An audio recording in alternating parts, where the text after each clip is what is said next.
Hi, everybody, and welcome to the show. I'm your host, Jack Canfield, and my guest today is the Honorable Debbie Peterson.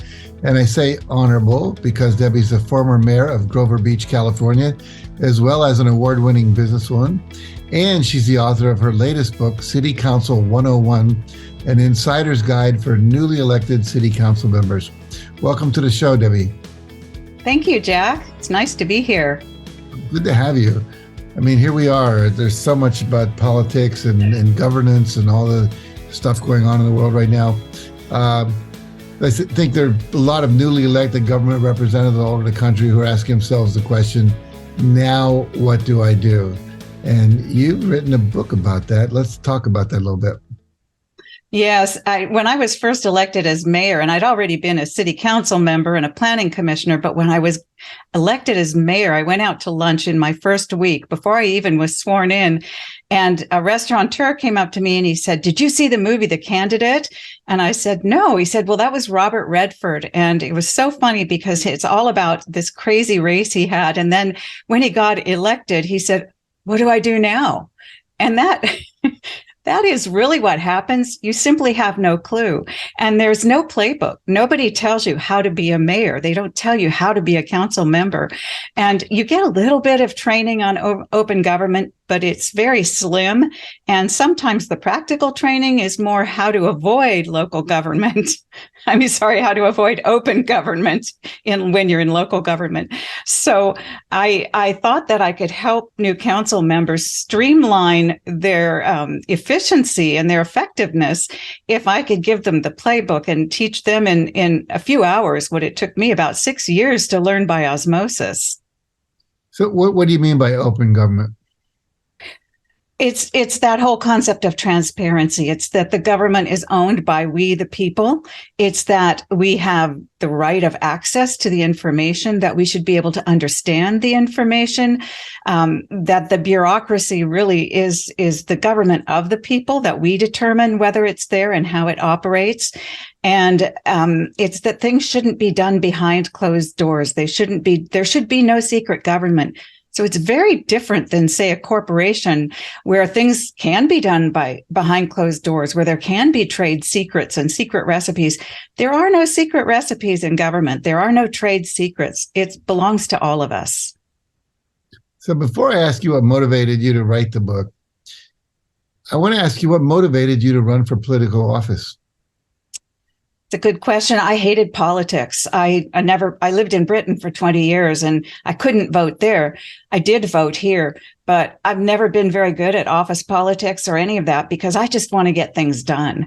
And I had a lot of business experience and I had worked in development agencies, and my little town really needed some help with its image. I have a degree in public relations and it really needed some help with redevelopment. And it was about the same size at the time, its budget and the staff and the number of buildings, as the business that I had launched and carried through several years. So I felt like I really could offer something to the city. And so I did it. I felt like it was my public service. You know, we all have, I think a lot of times we say, well, this is my time. This is what I should be doing. This is how I'm going to give back. So that was my idea. That's what I had thought I would be doing. You say that there's a semicolon that should follow that. That's what I thought I'd be doing, but that's not what happened. Yes, because really this book that's coming out in a couple of weeks, the Insider's Guide for New Council Members, is the second in a series. And the first in the series is The Happiest Corruption, Sleaze, Lies, and Suicide in a California Beach Town. And that one's been very popular, and it's been intentionally focused on the sleaze and the lies and the suicide because that's what I came across when I became the mayor. And that really was my task at hand, because until we got through the corruption, it was going to be much harder to move ahead with some of the other really important things that needed to be done in the community. Mm-hmm. So I know that when I read your book and I've talked to you in the past, that there are associations and conferences that claim that they're going to help you learn how to govern. But what motivated you to write this book, given that all that already existed? It does exist, and they do a good job. In California, it's called the California League of Cities. And the thing is that not every city is a member. Not every council member goes. It's expensive. It's time consuming. And many council members are there as volunteers. And if they do go, they don't necessarily attend the courses on open government. There is I think maybe 2 to 4 hour course on ethics, which most of us now have to take as professionals in one way or another. But that's not really enough. That doesn't really teach you how meetings flow and why they flow that way. And there are really good reasons that Robert's Rules of Order are the rules of order in the order they are. And there are really good reasons why we have the laws of open government, and it can be very frustrating when people don't understand that. So those are the kinds of things that we get into the weeds a little bit, actually. But the weeds are what pulls it together and keeps it going the right way. And it's that kind of thing that they don't teach you the practice and principles, because they can't teach you the practice and principles in a few days. Mm-hmm. Mm-hmm. So just a curiosity question, you talk about the town you inherited, if you will, that you stepped into to serve, compared to other towns where maybe it's not so bad. How much corruption or challenges where the cities are not having open government?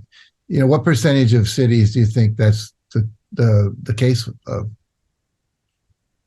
I don't actually know the percentage. I know that what happens when people aren't paying attention is, like anything else, like any other business, is that opportunists will step in. They'll take the opportunity to take the money. And there's money. There's on every single year, those tax dollars keep rolling in.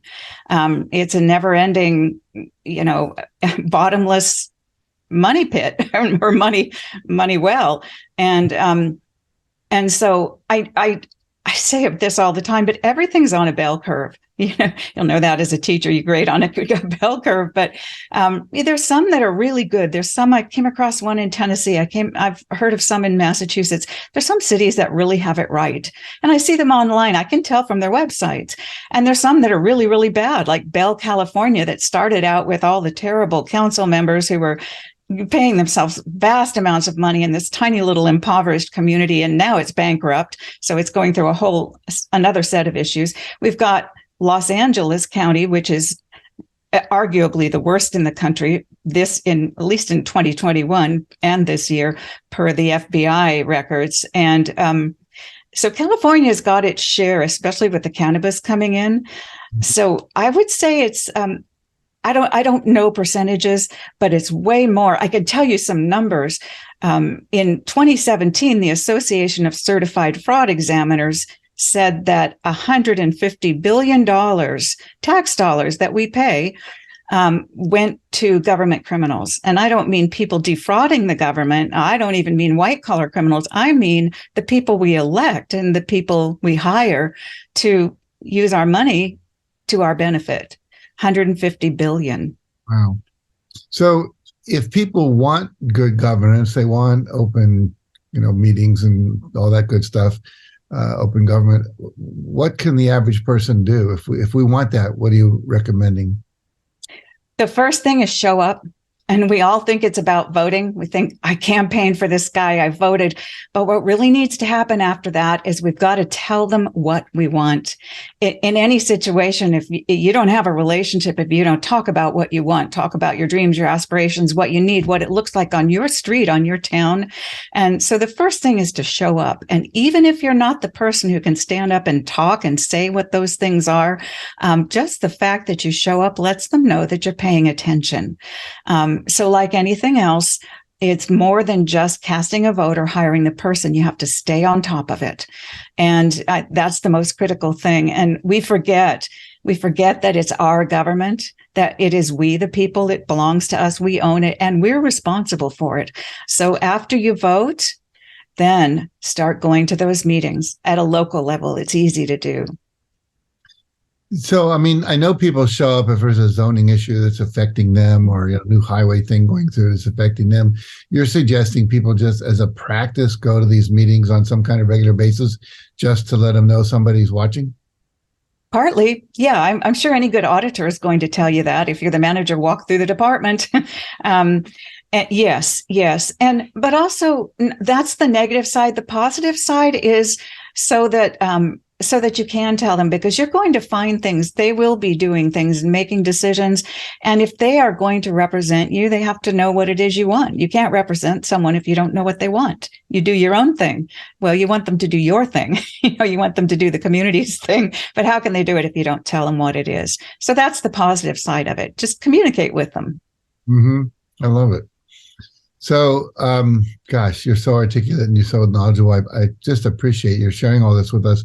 So if people want to learn more about your books, this topic, I know you're a speaker as well as a writer. Where can they go? The easiest thing is to go to my website, and it's myname.com. So it's Debbie Peterson, DebbiePeterson.com. And you can link to, I have a course for the general public and also a course for council members. In fact, it's together because we have to work together.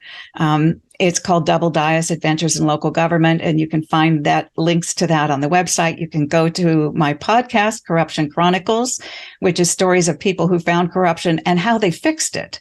And you can link to that from debbiepeterson.com. And then also the Happiest Corruption story and the newest book that's coming out. And there'll be a couple of others too that follow up. And that's a really good place to start. And you'll learn quite a lot from those, and there'll be other places that they'll link you to as well. That's so great. If you had a final message for all of us, what would it be? Show up. Show up. All right. Go to your council meetings. Okay. We got the message. I love it. Good. Thank you. It was said with such authority. I felt we had to salute to it. Okay. Anyway, thank you very much for joining us today, Debbie. I really appreciate the contribution you're making to all of us. Thank you. All right.